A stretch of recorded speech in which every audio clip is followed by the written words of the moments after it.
Bonjour, aujourd'hui avec Noah Gordon, je vais vous raconter l'histoire de Shaman. Noah Gordon, c'est un romancier américain et son œuvre a été traduite par Cécile Farkas. L'histoire se passe au 19e siècle. On a l'impression d'être dans des westerns. Rob est un jeune médecin qui va exercer dans la campagne. Il fait la rencontre d'une femme qui a des pouvoirs chamaniques et qui est amérindienne. Ce jeune médecin s'installe dans l'Illinois. Il va faire la rencontre de Macna, une jeune amérindienne qui a des pouvoirs de guérison et qui va l'aider à exercer son métier dans toute cette immensité.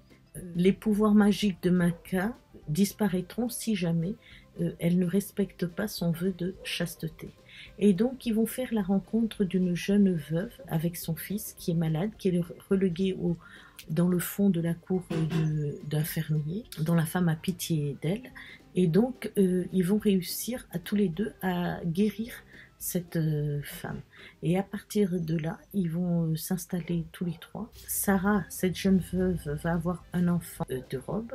On est dans le contexte de la guerre de sécession, de cette Amérique divisée. Noah Gordon a quand même voulu y laisser une part d'humanité, une part d'entraide dans toute cette pagaille du 19e siècle américain. Suite à l'assassinat de Makwa, le roman va basculer. En plus de l'étude des mœurs américaines, on a un côté thriller, son fils qui après prendra la relève jusqu'à ce qu'on ait mis la main sur ce crier et expliqué les raisons de cette sauvagerie des longueurs qu'on peut passer, suivre l'intrigue jusqu'au bout.